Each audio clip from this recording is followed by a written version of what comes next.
Hi guys! Welcome back to my short video. Once again ang inyong Kuya DG para sa isang episode ng aking vlog for today. At ngayon guys ay araw ng linggo. Special day for the family guys, di ba? So far ang aking gagawin for today ay magluluto ako ng ating masarap na lunch na bagamat simple lang at di naman marami ang sangkap ay pasasarapin natin sa pamamagitan ng pagluluto natin ng may pagmamahal. Di ba? Yun naman ang importante. Guys, ang aking habibi ay wala for today dahil busy siya sa aming church. Kaya ako naman ang in charge for today sa aming lunch. Mamayang kakain kami ng lunch at ito po ang aking lulutuin for today. Samahan niyo ako sa aking adventure sa pagluluto ko mamaya. So for guys, mapapansin niyo ang Kuya DJI bagong gupit, di ba? Alam ko sasabihin niyo bagong gupit kasi actually ang paggupit ng buhok o yung pagpapaiksi ng buhok ay nakakatulong po. Tip lang po ito para sa ngayong summer season. Lalong-lalo na ngayon napakatindi ng init ng ating heat index. Pero wag ka heat wave na po yun guys. So yung heat index na yan na sobrang init ay nakakatulong kapag tayo ay nagpagupit ng ating buhok. Kasi medyo gumagaan yung pakiramdam natin and at the same time yung desired na gupit natin ay magmumukha tayong bata ng 5 years, 2 years, 3 years, so whatever. Ano man ang tingin sa'yo ng taong mahalaga, komportable ka sa iyong itsura, di ba? So far guys, samahan niyo ako sa aking pagluluto ng special Baguio beans gisado. Simplified lang yun guys pero pasasarapin natin sa pamamagitan ng pagluluto natin ng may pagmamahal. Samahan niyo pa ako guys sa ating pagluluto. Stay tuned! Hi guys! Moving on, welcome back again to my short vlog. At ngayon guys, nakasetup na po ang ating kawali. Ayan, ang ating gagamiting kawali sa ating pagluluto. At ang first step muna natin ay sasangkotsahin muna natin ang ating pansahog, mga pork. So kailangan guys, ang sikreto nito para magkalasa siya ay medyo sangkotsahin natin. Huwag naman sunugin guys ha, sangkotsa lang. Ibig sabihin, mag-brownish lang yung kulay ng ating karne at ito po ay dadagdag sa lasa ng ating ulam for today. So far guys, ito yung mga ating piling sangkap. Mayroon tayong bawang, of course, dahil magigisa tayo. Mayroon tayong sibuyas, yan. At huwag natin kalilimutan na maglagay ng Knorr pork cubes, baka naman, yan. Guys, pampalasa lang ito guys ha. Hindi na tayo maglalagay ng iba pang seasoning. Ito lang. At of course, ang ating beans. Kaya isang Baguio beans. Ayan. Naginayat-gayat ko na yun guys. Fresh from the market siya guys. Ayan. See to it na nahugasan natin ng maigi ang mga gulay guys ha. Bago natin lutuin. Para sa ating kaligtasan, sa ating kalusugan. At haluan natin siya of course ng ating Lawrence patis. Baka naman, ayan, tayong orange patis at dadagdagan pa natin siya ng twist ng black pepper, ayan. So, hahalu-haluin natin siya guys, ayan. Or, pwede rin natin siyang lagyan ng oregano, pero so far kasi iba ayaw nila ng lasa nito guys. Pero kung ako lang ang kakain, lalagyan ko talaga nito guys. Kasi actually ito'y organic, maganda rin siya sa katawan natin. So yan na guys, mainit ang ating mantika. Tuyo ng ating kawali, mainit na. Ilalagay na natin ang smaller amount ng oil. Kunti lang guys, kasi itong baboy ay magsasangkot siya pa siya. Pero ang gagawin natin, since siya ay malambot pa, ilalagay muna natin siya sa kawali. Then,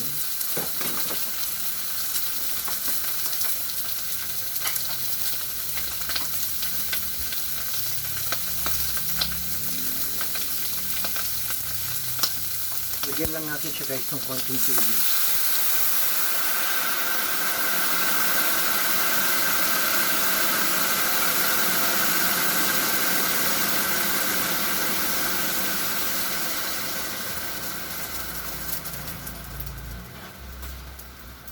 Guys, baka natakot kayo ha, kasi mainit kasi yung kawali natin, kaya nilagyan ko siya ng tubig, umusok siya.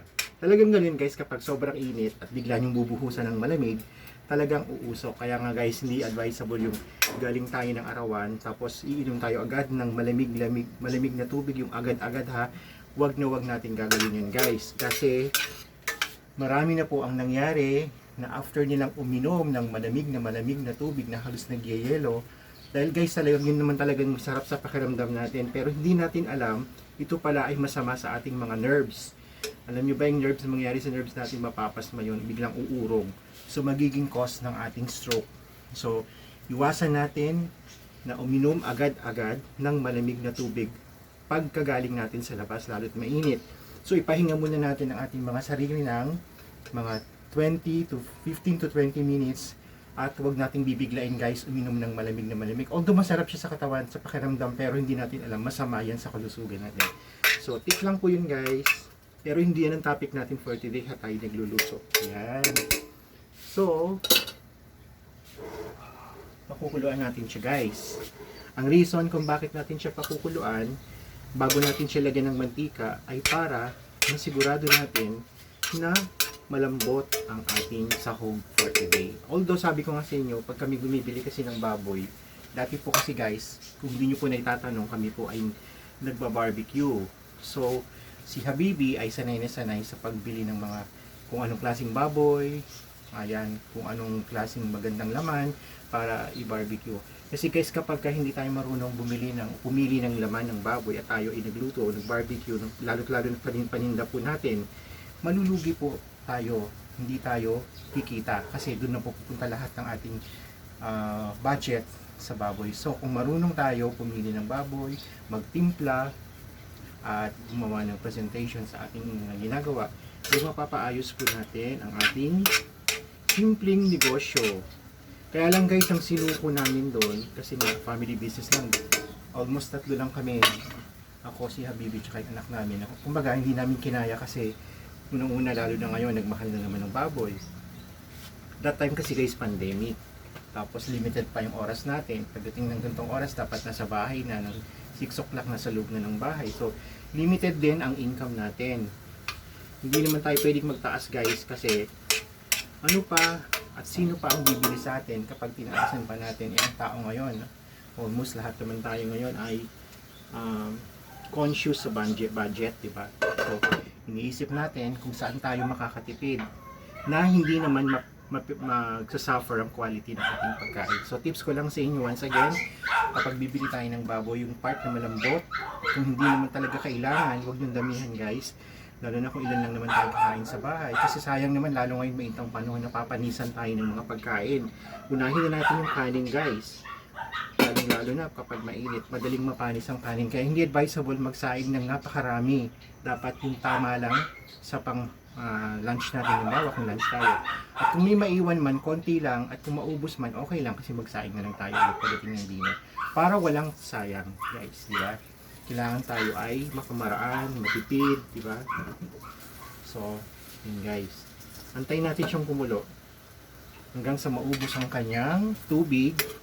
At kapag medyo na-dry na siya at medyo nag-iiga-iga, nagmamanti-mantika na, so sabi ko nga sa inyo, konting mantika lang ilalagay natin kasi itong baboy guys, nagmamantika pa to.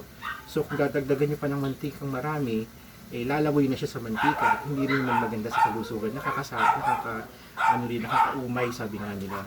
So kailangan ay tansya lang guys. So antayin lang natin siyang medyo matuan bago natin siya dagdagan ng mantika. Igasin natin, sangkot siya natin. Then isusunod natin ang bawang sibuyas at ang ating pork cubes.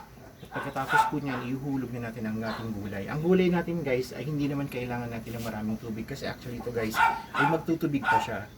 Tsaka ang gagawin natin sa kanya guys ay medyo half cook lang, hindi natin siya lalamugin para lang sa gayon ay masarap kasi guys yung medyo crispy pa siyang kainin. Yung hindi naman sobrang hilaw pero tama lang, yung crispy lang siya. So stay with us, marami pa tayong pagkasama. Yan guys, welcome back. So medyo okay na yung ating nilulutong ulam for today. At konting tiis na lang guys, medyo samahan nyo pa kami para matapos na natin ang aking niluluto for today. And don't forget to like and share po yung aking video, especially yung aking YouTube channels ay ang @ElmerDG. At subaybayan nyo po ang aking mga short vlog everyday. Ako gumagawa ng mga vlog. Don't forget to like and share na rin po para dun sa mga gustong ma-entertain kahit paano ibibigyan ko ng mga short tips. Lalo na ngayong panahon ng summer, ng heat wave. Ingat-ingat tayo guys. Ayan guys, sinisimmer na natin ang kanyang apoy para nang sa gayon ay maluto na siya. Pero hindi natin nga siya guys lulutuin ng masyado yung lubog na lamog para masarap pa rin siyang kainin. Kahit gulay lang ang halo niya ay medyo crispy pa rin. Wag lang sobrang hilaw, hindi naman labog na lamog. So tamang tama lang guys. At medyo kasi papainit pa natin siya mamaya kapag may naiwan. So ang mangyayari kapag nilamog natin ay sobrang lambot niya na kapag kinain natin. So iwasan natin yung ganun para yung lasa ng pagkain ay naroon pa rin. At the same time, hindi naman simpleng luto pero masarap siya guys. So gaya nga ng nasabi ko guys, always sana'y suportahan nyo ang aking mga short video everyday sa aking Facebook, ang Elmer P. Guzman, at ang aking YouTube channel ay ang at Elmer DG. So suportahan nyo ako, may mga video ko doon regarding cooking, health, beauty, adventure, advices, and many more. Kung mahilig naman kayo sa mga cats, kung kayo cat lovers, meron din ako doon na vlog sa mga alaga naming pusa para nang sa gayon ay magkaroon naman kayo ng konting entertainment. So guys, till next time, don't forget to like and share, subscribe to my YouTube channels, at suportahan po ninyo ang inyong Kuya Digi para makagawa pa ako ng maraming video regarding health, beauty, adventure, advices, at marami pang iba. Always take care at lagi nating tatandaan, avoid heat stroke sa pamamagitan ng pag-inom natin ng maraming tubig. Tayo po ay magbasa ng face towel kung tayo ay nakakaramdam na ng panghihina, hapo at palpitations, at lagi tayong kakain ng healthy foods, makain tayo ng gulay, balanced diet, at tayo magkaroon ng konting exercise at least 2 or 3 times a week po. Always take care, lagi tayong magmahalan, always keep God first in our life. Thank you for watching and God bless po.